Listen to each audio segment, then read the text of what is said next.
Selamat pagi, siang, atau sore, Mas atau Mbak. Eh, saya Carla Vanessa Janarko dengan NRP 5025231123. Dan ini adalah teman sekelompok saya, ada Imelda Alexis dengan NRP belakang 32, dan Jasmine Firdausi dengan NRP belakang 51. Saya akan mempresentasikan tugas yang saya kerjakan kemarin. Untuk yang PPT 5, saya kebagian yang nomor 3. Di sini selesaikan job sequencing problem. Jadi untuk menyelesaikan problem ini kita bisa menggunakan teorema Rede. Dan tujuan dari teorema ini itu untuk mencari Hamilton path. Jadi itu path yang mengunjungi tiap node tepat sekali. Nah, nanti di mana path-nya itu memiliki total weight seminimal mungkin. Tapi di sini saya memilih untuk menggunakan greedy algorithm untuk mencari weight yang minimum.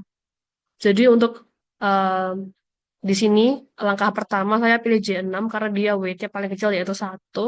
Setelah dari J6 itu kan nyambung ke ini initial job yang pertama J1, sorry. Terus berikutnya adalah J6 karena ini yang paling kecil, ya kan? Terus habis itu ini karena J1 kan tadi sudah terlewati kan. Jadi di strip sisa ini yang paling kecil J5, setelah J5 J6 juga tadi sudah, yang paling kecil J2, setelah itu J3 dan J4.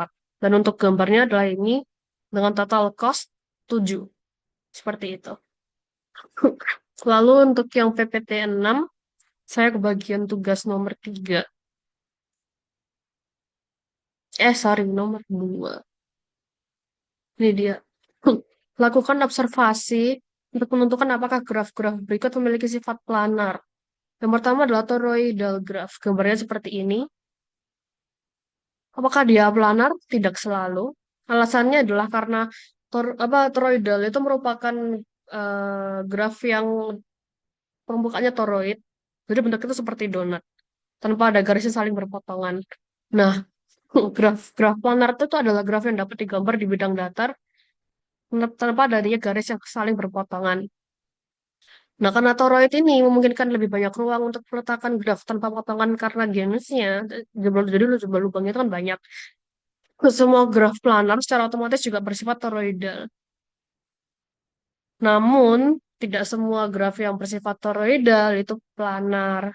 Jadi, beberapa graf itu membutuhkan permukaan toroidal untuk diletakkan tanpa berpotongan. Jadi, tidak mungkin dilakukan di bidang datar seperti itu. Berikutnya adalah graf Mobius ladder graph. Ini adalah bentuk grafnya. Dia itu bersifat non-planar untuk ketika n-nya lebih besar atau sama dengan 4. Jadi kalau misalnya dia 1, 2, 3, dia bersifat planar. Seperti itu.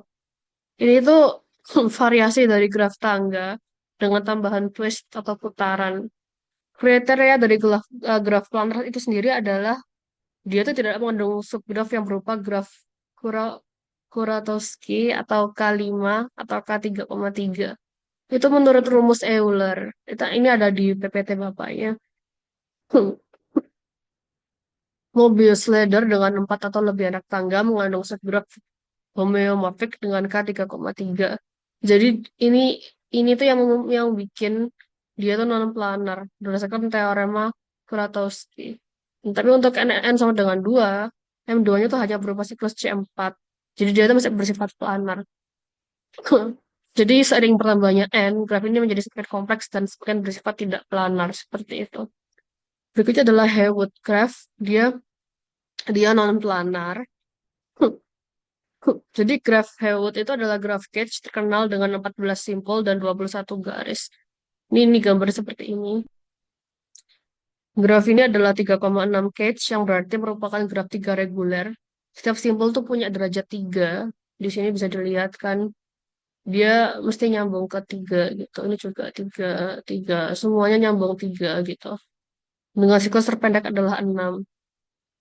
Graf Heawood mengandung substruktur yang melanggar kondisi planaritas seperti subdivisi dari K3,3 yang bikin dia non-planar menurut teorema Kuratowski gitu. Untuk maaf, untuk yang PPT 7, saya juga kebagiannya nomor 2. Jelaskan bagaimana sebuah permainan Sudoku dapat mempresentasikan permasalahan mind vertex coloring. Jadi kalau misalnya di Sudoku kan dia ada berapa kotak ya itu? 9 kali 9 kan ya. 9 kali 9 itu kan dibagi jadi 9 bagian, 9 kotak. Nah itu di dalam kotak itu punya 9 warna yang berbeda seperti itu. Jadi kalau di penjelasannya kayak gini. Jadi ya ini ada vertex. Dalam konteks Sudoku itu ada papan 9,9 dianggap sebagai simpul dalam graf. Dari total itu terdapat 81 simpul. Kan ada 9 baris sama 9 kolom. Edges-nya itu dua simpul itu terhubung oleh sisi jika keduanya berada di baris yang sama, kolom yang sama, atau grid 3 kali 3 yang sama. Dan dipastikan kalau simpul yang terhubung itu tidak boleh memiliki warna yang sama. Kalau warnanya sama, nggak boleh berhubung berarti simpulnya. Nah, warna dalam graf coloring itu mempresentasikan angka 1 hingga 9 dalam Sudoku. Berarti ada 9 warna berbeda. Tujuannya itu supaya setiap simpul terhubung dan dipastikan tidak punya warna yang sama. Jadi untuk grafnya, Sudoku itu dapat dilihat sebagai permasalahan nine vertex coloring di mana setiap simpul dalam graf harus diwarnai dengan salah satu dari 9 warna, angka 1 sampai 9. Bagaimana ilustrasi pengerjaan pengerjaannya? Jadi kita bayangin setiap sel pada papan Sudoku itu sebagai simpul dalam graf. Jika dua sel berada pada baris, kolom, atau subgrid yang sama, kita tambahkan simpul atau sisi antara simpul-simpul tersebut. Jadi misalnya ada simpul V1 itu diberi warna merah. Maka simpul yang berhubungan dengan V1 itu warnanya nggak boleh merah. Nah, ini kalau misalnya semua simpel berhasil diwarnai dengan aturan yang sesuai dengan yang didefinisikan sebelumnya, ya berarti masalah non-vertex coloring untuk graf tersebut sudah selesai dan permainan Sudoku sudah berakhir. Seperti itu. Baik, sekian adalah penjelasan dari saya. Terima kasih karena sudah menjelaskan. Terima kasih karena sudah mendengarkan. Akan saya akhiri. Sampai jumpa di eh, kapan-kapan.